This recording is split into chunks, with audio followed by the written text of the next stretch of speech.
Hello friends, आज हम लोग प्रॉफिट एंड लॉस से रिलेटेड जो भी इम्पोर्टेंट एंड टफ क्वेश्चंस पूछे गए हैं अभी तक उनको सॉल्व करना सीखेंगे। ठीक है फ्रेंड्स। तो इस पे ये बहुत अच्छा क्वेश्चन पूछा जाता है कि जब भी गणना जो की जाती है, गणना अगर वो विक्रय मूल्य के आधार पर करी जाए तो कैसे करते हैं, इस पे काफ़ी क्वेश्चंस पूछे जाते हैं। इजी क्वेश्चन होते हैं, बस आप एक बार अगर कॉन्सेप्ट समझ लेंगे तो बहुत आसानी से कर पाएंगे। देखिए इसमें क्या होता है, मैंने आपको क्या बताया था कि कॉस्ट प्राइस हमेशा 100 माना जाता है। इसका रीजन क्या होता है कि जो भी गणना या फिर जो भी कैलकुलेशन होती है परसेंटेज प्रॉफिट या फिर प्रॉफिट की, वो हम लोग किससे करते हैं, कॉस्ट प्राइस से। ठीक है। लेकिन क्या बोल रहा है, अब क्वेश्चन को देखिए। वो क्या बोल रहा है कि किसी वस्तु के विक्रय मूल्य के आधार पर की गई गणना के अनुसार हानि 25% पाई गई। ठीक है। तो क्रय मूल्य के आधार पर हानि का प्रतिशत बताइए। तो देखिए, जब हानि जो है विक्रय मूल्य के आधार पर करी जाए तो अब आपको करना क्या है, आप सेलिंग प्राइस को कितना मान लीजिए, 100। ठीक है। तो 100 जब सेलिंग प्राइस हो गया और हानि 25% है, तो देखिए जब 100 पे बेच रहे होंगे तो मुझे 25 रुपए की हानि हो रही है, क्योंकि सेलिंग प्राइस का ही 25% हानि है। तो और 100 पे बेच रहा हो तो 25 रुपए की जो है हानि हो रही है। तो कॉस्ट प्राइस कितना रहा होगा, 125। ठीक है। समझ पा रहे हैं। आप क्या कीजिए, सेलिंग प्राइस को 100 मान लीजिए। देखिए 100 मानने में ही पूरा कॉन्सेप्ट है। आप 100 कहां पर मानते हैं, सवाल में कैसे उस 100 को चेंज करा रहा है, वही आपको समझना है। जब वो विक्रय मूल्य के आधार पर गणना करवाता है तो आप विक्रय मूल्य को पहले 100 मान लीजिए, तब आपको क्रय मूल्य या फिर सीपी की वैल्यू पता चल जाएगी। अब वो पूछ रहा है क्रय मूल्य के आधार पर हानि का प्रतिशत बताइए। तो देखिए हानि कितने की हुई, 25 की, और क्रय मूल्य कितना है हमारा, 125। तो ये कितना हो जाएगा, 1/5, यानी कि कितनी हानि हो गई हमारी, 25%। सॉरी, 1/5 कितनी होगी, 20% की हानि होगी। ठीक है। तो ये हमारा आंसर कितना आ जाएगा, 20% की हानि होगी। अब सिमिलर टाइप का ये भी क्वेश्चन है। देखिए विक्रय मूल्य पर 20% की हानि के पश्चात हानि वस्तु के लागत मूल्य के कितनी प्रतिशत है। तो अभी मैंने आपको बताया कि आप सेलिंग प्राइस को कितना मान लीजिए, 100। ठीक है। तो 20% की हानि हो रही सेलिंग प्राइस की, तो 20 की हानि हुई होगी, तो खरीदा कितने में रहा होगा, 120 में, और 100 की बेच रहा हूँ। ठीक है। तो अब देखिए 20/120, अब क्योंकि लागत मूल्य के हिसाब से हानि पूछ रहा है, तो 20/120 यानी कि 1/6, यानी कि 16 से ही 2/3% की हानि हो रही होगी। ठीक है। तो इस तरह से हम लोग ऐसे क्वेश्चंस को करते हैं। इस पे बहुत सारे क्वेश्चंस बनते हैं। यहाँ पे दोनों हानि के क्वेश्चन पूछे गए हैं। अगर लाभ का होता तो सेम टाइप का ही मैं एक आपको छोटा सा लिख के दे देता हूँ। जैसे बोला जाए कि विक्रय मूल्य पर अगर काउंट किया जाता है और 20% का लाभ हो रहा है, ठीक है, तो क्रय मूल्य के आधार पर बताइए। तो सेम चीज है, 100 रुपए की अगर मैं बेच रहा हूँ और 20% का लाभ हो रहा होगा, तो मैं कितने की खरीद के लाया हूँ, 80 की खरीद के लाया रहूंगा। ठीक है। तो 20 का लाभ हो रहा है, और अब पूछा जाए कि क्रय मूल्य के आधार पर, तो 20 बटे क्रय मूल्य कितना हो गया, 80। ठीक है। तो ये कितना हो जाएगा, 1/4, यानी कि 25%। ठीक है। तो ये क्या हो गया कि जब क्रय मूल्य के आधार पर देखेंगे तो 25% का लाभ होगा, और अगर विक्रय मूल्य के आधार पर देखेंगे तो 20% का ही लाभ होगा। ये एक अलग से क्वेश्चन मैंने आपको सिर्फ समझने के लिए बता दिया है। नेक्स्ट क्वेश्चन देखते हैं। अब देखिए ये क्वेश्चन थोड़ा, इसमें एलिगेशन का यूज होता है, इसलिए मैंने अभी इसको नहीं समझाया था, लेकिन अगर किसी ने पूछा है तो उसे देख ले, आसानी से आप समझ पाएंगे। दो किस्म के गेहूं हैं, एक कितने का है, 20 रुपए पर केजी है, और दूसरा कितना है, 25 रुपए पर केजी है। ठीक है। और किस रेशियो में मिलाए गए, 5:4 में। ठीक है। तो पूछ रहा है, उसने दोनों को मिला दिया तथा मिश्रण को 24 के भाव से बेच दिया। ठीक है। तो मिश्रण वो कितने के भाव से बेच रहा है, 24 के भाव से। सौदे में उसे क्या प्राप्त हुआ, हानि या लाभ। तो देखिए जब आप इनको 5:4 में मिलाएंगे तो पहले तो इनका आप कॉस्ट प्राइस ही निकाल लीजिए कि कितना आपका लग गया। ठीक है। तो देखिए 20 वाला 5 और ये वाला 4, और दोनों को मिलाएंगे तो नेट कितने, 9 से आप डिवाइड कर दीजिए। ठीक है। तो 20 पंचे 100, और 25 चौके, ये भी 100 आ जाएगा। ठीक है। तो ये कितना आपका टोटल नेट कॉस्ट प्राइस कितना आ गया, 200/9। 200/9 की वैल्यू अप्रॉक्स आप जस्ट देख लीजिए कितनी होगी, 9 दूनी 18, और ये कितने बार जाएगा, दो बार फिर से, तो 22 के अप्रॉक्स उसको कुछ कॉस्ट प्राइस पड़ रहा है उसको। ठीक है। और बेच कितने में रहा है, 24 में। तो अब वो क्या पूछ रहा है, कितने का क्या सौदे से उसे क्या प्राप्त हुआ होगा। तो देखिए प्रॉफिट हुआ होगा, ये तो आपको साफ साफ दिख रहा है। बस आप इसको अगर सॉल्व कर लेंगे तो आप एग्जैक्ट वैल्यूज भी निकाल सकेंगे। या फिर मैं इसको, अगर परसेंटेज वैल्यू अगर पूछी गई होती, इसमें उसे पूछ रहा है सौदे में उसे क्या प्राप्त हुआ होगा, तो वैसे तो प्रॉफिट दिख रहा है, अब ऑप्शंस भी नहीं है, तो इसको मैं थोड़ा सा कर देता हूँ।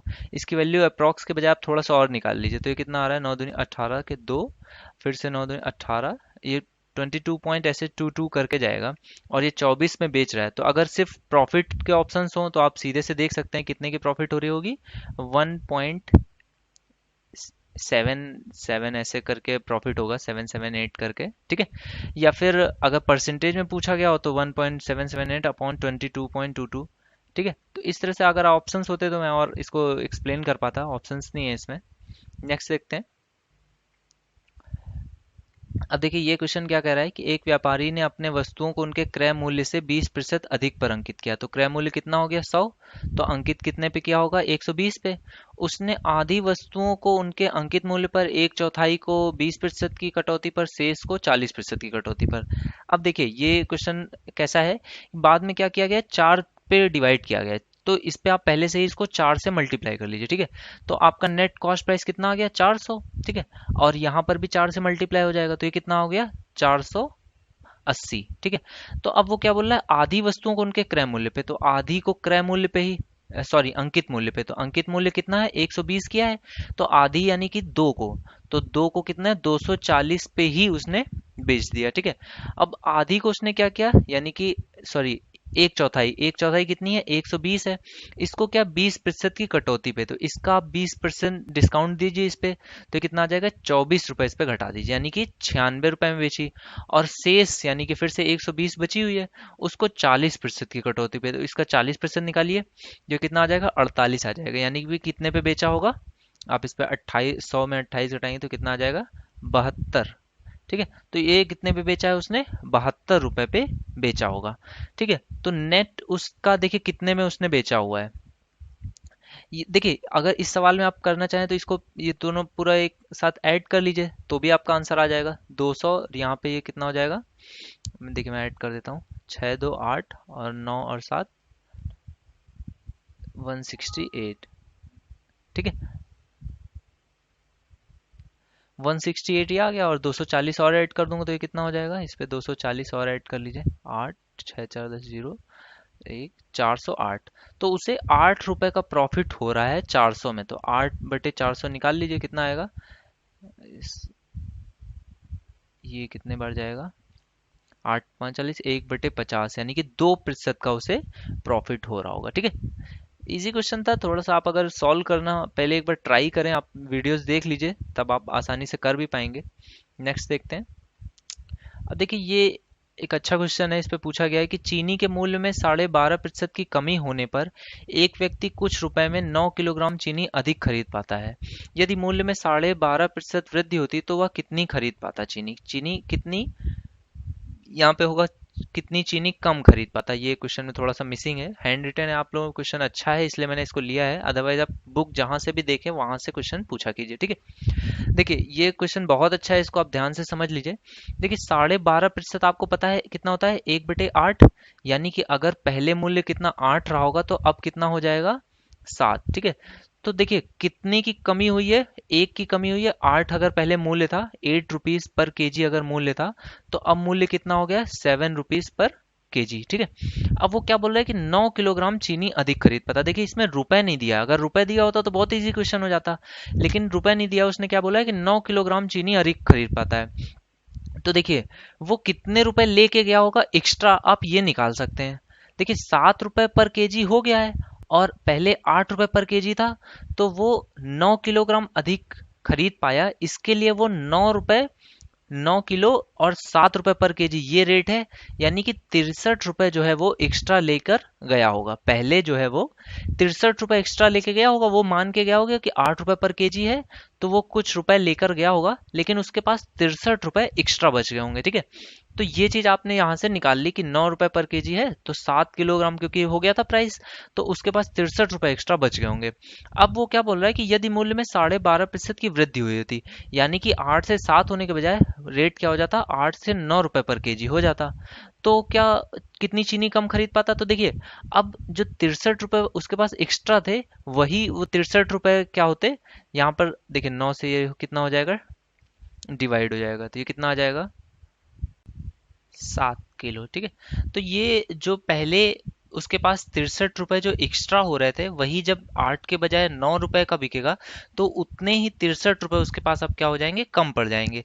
तो उसको अब, क्योंकि अब रेट कितना है, 9 रुपए है, 9 रुपए पर केजी, तो 9 रुपए पर केजी से जब डिवाइड करेंगे तो कितना आ गया, 7 किलो। ये 7 किलो चीनी वो अब कम खरीद पाएगा। ठीक है फ्रेंड्स, नेक्स्ट क्वेश्चन देखते हैं। देखिए ये क्वेश्चन मैंने थोड़ा सा क्लास में भी एक बार समझाया हुआ है, आप फिर से इसको देख लीजिए।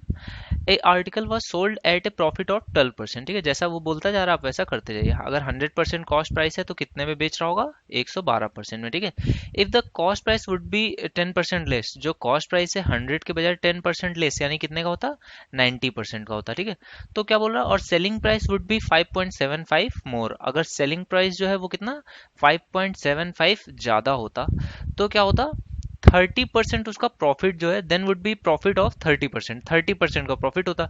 तो कॉस्ट प्राइस अब कितना है, 90, और प्रॉफिट कितने का चाहिए, 30%, यानी कि 27, 9 3 27, इतना और होगा, तो ये कितना आ जाएगा, 117%। ठीक है, तो देखिए इसमें परसेंट में कितना डिफरेंस है, 5% का।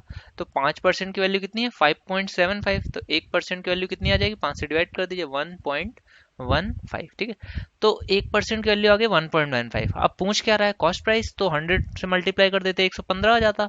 लेकिन क्या पूछ रहा है, at what price should it be sold to make a profit of 20%। तो 20% का प्रॉफिट चाहिए, तो हम कितने में बेचेंगे, 120% में। तो ये कितना आ जाएगा, 120 से आप इसको मल्टीप्लाई कर दीजिए। देखिए एक जीरो से तो एक जीरो कट जाएगा, तो 11.5 हो जाएगा। 11.5 इसको लिखिए, या फिर इसको क्या लिख सकते हैं, 23/2। और इसको मल्टीप्लाई किससे करेंगे, एक जीरो तो हटा दिया मैंने, तो ये कितना है, 12। तो ये देखिए ये कट जाएगा, ये 6 आ जाएगा, तो 23 × 138। ठीक है, तो इसका आंसर कितना आ जाएगा, 138। नेक्स्ट क्वेश्चन देखते हैं फ्रेंड्स। अब देखिए ये जो क्वेश्चन है, इसमें एक छोटा सा कॉन्सेप्ट आपका लग रहा है, जिसको आप बहुत ध्यान से समझ लीजिए। उसमें क्या पूछ रहा है कि प्रतिशत लाभ पर बेचना होगा। देखिए लाभ या प्रतिशत लाभ जब भी पूछा जाए, तो ये टफ सी वैल्यू दी है, इसका यूज आप नहीं भी करेंगे तो भी आपका क्वेश्चन सॉल्व हो जाएगा। ठीक है, देखिए क्या बोल रहा है कि कितने में खरीदा, 96,000 में खरीदा है उसने, उसका 2/5 भाग, मैं क्या मानता हूं कि 500 रुपए में उसने खरीदा है। ठीक है, तो 2/5 भाग यानी कि कितना, 200 रुपए का। ठीक है, 200 रुपए का जो पार्ट है वो कितने में, 6% हानि पर, 6% उसकी हानि। तो देखिए 100 पे 6 होती, तो 200 पे कितनी हो जाएगी, 12 रुपए उसकी हानि गई। ठीक है, और अब वह शेष भाग बेचकर कुल लाभ 10% का कमाना चाहती है। तो शेष भाग कितना है, 300, और कुल भाग कितना है, 500। तो वो लाभ कितना कमाना चाहती है, 10% का। तो 500 का 10% कितना हो गया, 50। तो +50, और नेट पे पूछ रहा है कि 300 में कितने को बेचे। ठीक है, तो शेष भाग को कितने प्रतिशत लाभ पर बेचे। तो देखिए आपको नेट 50 रुपये का प्रॉफिट चाहिए, और 12 रुपये का लॉस हो चुका है, तो ये कितने पे मुझे एक्स्ट्रा बेचना पड़ेगा, 50। तो प्रॉफिट चाहिए ही चाहिए, और इस 12 को भी कंपेंसेट करना है, तो कितने पे, 62 रुपए जो है एक्स्ट्रा प्रॉफिट पे बेचे। ठीक है, तो 62 रुपए का जो प्रॉफिट लेना है वो कितने पे लेना है, 300 पे लेना है। ठीक है, तो आप इसको सॉल्व कर लीजिए। देखिए तो ये 0 से 0, ये 3 से कटेगा, कितनी बार जाएगा, 20 सही 2/3, यानी कि 20 सही 2/3 प्रतिशत लाभ पर उसे बेचना पड़ेगा। तो देखिए मैंने इस वैल्यू का कोई यूज नहीं किया, और तब भी मेरा आंसर आ गया। तो आपको ये चीज ध्यान रखें कि जब भी प्रतिशत लाभ हो, ये तो इजी से वैल्यू थी, अगर यहीं पे वो क्या करता है कि 1,12,000 ऐसी कुछ टफ सी वैल्यू दे दी, और तब आपसे सॉल्व कराएगा, तब आप और डिफिकल्टी में पड़ जाएंगे। तो क्या कीजिए, जब भी प्रतिशत लाभ हो, आप इजी वैल्यूज अपनी तरफ से 100 या इस तरह से मान लीजिए। ठीक है, नेक्स्ट क्वेश्चन देखते हैं। अब देखिए ये क्वेश्चन क्या कह रहा है, ये सेम क्वेश्चन मैंने क्लास में कराया हुआ है फ्रेंड्स, ये आपने पूछा है। इसको अगर आपको देखना है तो आप लास्ट लेक्चर जो डिस्काउंट बेस्ड क्वेश्चंस का है, उसमें मैंने फ्री वैल्यूज को करना सिखाया था। ठीक है, आप उसको देख लीजिए, उसमें भी आप इस क्वेश्चन को, सेम क्वेश्चन मैंने इसको कराया हुआ है। ठीक है, नेक्स्ट क्वेश्चन देखते हैं, इसका आंसर 50% आता है। नेक्स्ट क्वेश्चन देखते हैं। अब देखिए ये क्वेश्चन बहुत अच्छा क्वेश्चन है, ये कई बार पूछा भी गया है एफबी ग्रुप पर, जो मेरा ग्रुप है उस पे भी लोगों ने ये क्वेश्चन डाला हुआ था। इस क्वेश्चन को मैं यहाँ पे एक्सप्लेन कर देता हूँ, क्या क्वेश्चन कह रहा है। देखिए मैंगोज आर बॉट एट 10 रुपी पर 100। ठीक है, यानी कि 10 रुपए के कितने मैंगोज मिलते हैं, 10 रुपए के 100 मैंगोज मिलते हैं। ठीक है, द रेट पर 100 eight which they must be sold. तो पूछ रहा है कि 100 पर ही कितने वो बेचे जाएं, they must be sold so that the gain on 100 rupees, कि 100 रुपए का बेचने पर जो गेन हो वो कितने के बराबर हो, प्राइस ऑफ 250 मैंगोज। तो देखिए वो बोल रहा है कि 100 रुपए पर बेचा जाए, मतलब टोटल 100 रुपए यूज किए जाएं, और कितने का प्रॉफिट हो जाए, 250 मैंगोज का जो सेलिंग प्राइस हो, ठीक है, 250 मैंगोज का जो भी सेलिंग प्राइस है उतने का प्रॉफिट हो जाए। तो देखिए इस क्वेश्चन को पहले समझ लीजिए। जब आपको क्वेश्चन ये बोल रहा है कि 100 रुपए का गेन, 100 रुपए के यूज पे, ठीक है, तो 100 रुपए का पहले यूज कर लीजिए। तो 100 रुपए का यूज जब मैं करूंगा तो मैं कितने मैंगोज बेच दूंगा, 1000, ठीक है। अब 1000 में मैंगोज बेचूंगा तो उस पे प्रॉफिट कितना चाहिए, तो देखिए 1000 का सेलिंग प्राइस माइनस 1000 का कॉस्ट प्राइस, इतना मैंने बेचा होगा, ठीक है। तो इस पे ये नेट प्रॉफिट होगा, ये गेन जो होगा ये कितने के बराबर हो, 250 मैंगोज के सेलिंग प्राइस के बराबर हो, उसने ये क्वेश्चन में कहा हुआ है, ठीक है। तो इसको आप मैं सॉल्व कर लेता हूँ। तो देखिए कितना आ जाएगा, 1000 CP इस साइड चला गया और 250 इस साइड आ गया, तो कितना हो गया, 750 SP, ठीक है।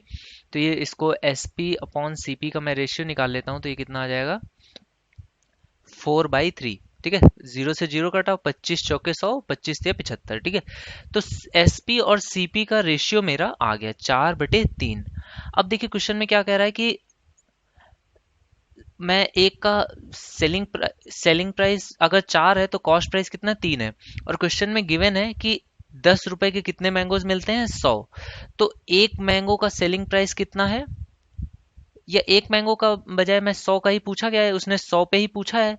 पर 100 पे क्या प्रॉफिट, पर 100 पे क्या होना चाहिए, द रेट पर 100 एट विच, सेलिंग प्राइस उसने पूछा है। तो देखिए कॉस्ट प्राइस कितना है, 100 मैंगोज का कॉस्ट प्राइस कितना है, 10 रुपए है, ठीक है। तो कॉस्ट प्राइस मेरे अकॉर्डिंग कितना है, 3 हो, ठीक है। तो 3 के अकॉर्डिंग कॉस्ट प्राइस कितना है, 10 है, तो 4 के अकॉर्डिंग मुझे निकालना है।